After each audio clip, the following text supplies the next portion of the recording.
Greetings. This is Bishop Marcia Dinkins from the Black Appalachian Coalition. I'm so glad you're reading our newsletter today. When you receive this newsletter, it will be the last day of Black History Month. But for us, Black History is not a month. It's a day, every day of our life. So I want to say to everyone, Happy Black History Day, every day. Because every day you fight for our culture. Every day we fight for our liberation. Every day we fight to breathe. We fight against petrochemical companies. We fight for the future of our children and our children's children. We fight for the legacies that we want to leave behind. We fight for the earth that is being destroyed and raped. We fight for our culture. We fight for the right to be able to cultivate the land in a way that's healthy for the land. We fight for the repair and the restoration and the redemption of our hearts, of our souls, of our future, of our children, of our rights. See, Black History Month, and I appreciate Carter G. Woodson fighting to a point where it first started off as a week and then it became a month. But it lets us know that we have to take time to honor ourselves. We hear so many stories of Black degradation. We see so much Black pain. We hear the cries of the Black blood still coming up from the ground. We see so much when it comes to the color, to the word, to the identity of Black, that a lot of times we find ourselves not celebrating who we are, not celebrating the liquidity of our Blackness that can ooze over into so many places and create so many things. We don't celebrate the fact that some want to emulate who we are while they want to publicly try to act as though they don't like who we are. You know, that public-private fight within themselves. But we don't have to fight. We don't have to fight for the melanin, for the gift of the melanin that has been placed upon us. And sadly enough, there's been social constructs put against our melanin. But I want you to remember that we're fighting not just for us.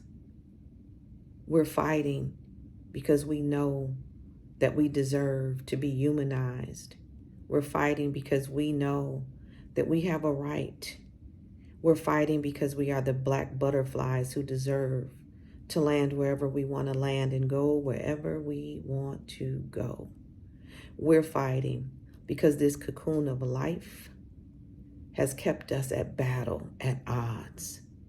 And we're fighting because we know with each breakthrough in the cocoon, our wings have gotten stronger and stronger, individually and collectively. And I want to honor those of you who fight. I want to honor voices like Bell Hooks and my grandmother, Mary Bocher, who calls herself the Black Cinderella. I want to honor the men and women in this fight. I want to honor the mothers who rock their babies to sleep at night because they're carrying the burden of all of the pain from toxic pollution to lead in the systems, to where they don't have access to medical care and they can't put enough food on the table. I want to celebrate their determination. I want to celebrate their eyes looking at their children, and while they're telling themselves that they failed as a mother, a father, a parent, a grandparent, a caregiver, I want to celebrate the fact that you get up every day and you do it again. And you make history every day that you get up and you fight for the quality of life that you deserve, even though you may not have it now. And yes, we can raise the big names, but I want to raise the small names. I want to raise up the names of the people in community. I need you to call them out. I need you to call out the doctor who helped you when your child was in the intensive care unit, that Black doctor, that Black nurse. I even want to raise up those who stand in solidarity with us, because we often forget to celebrate and honor them. Because the civil rights movement had white people who stood. The civil rights movement had white bodies who took the water hose. The civil rights movement and all of our movements have also had white people's lives who were given to fight for, like George Floyd, and who have stood to call out the name of Breonna Taylor, who have stood up for racial justice. And I know, y'all, we're not getting it right all the time.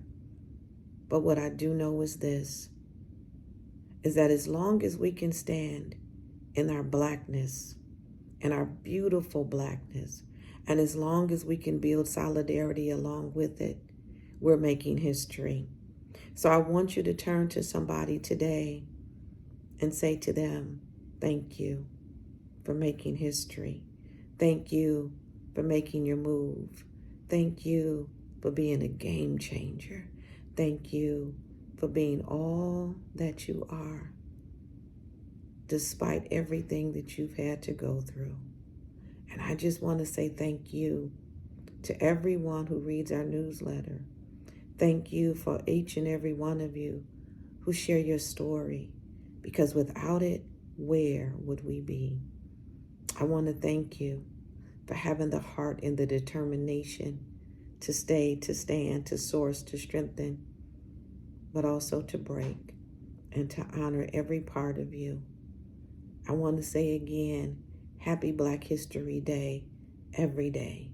And may this day bring you even closer to the dreams that you desire, the life that you want to live, the love that you want to see, and our collective liberation. I want to thank you for listening in on me and just giving me a few minutes of your time. And I want to also invite you to join Black. Join us in social media pages, YouTube. Don't think we have TikTok, but we have Facebook and we have Instagram and we have Twitter. We invite you to tell your story. We need your voices, because the way that we break through the attacks is we continue to push through and drive the narrative that speaks to us, who we are, wonderfully, beautifully Black. Have a wonderful day. Blessings to you all.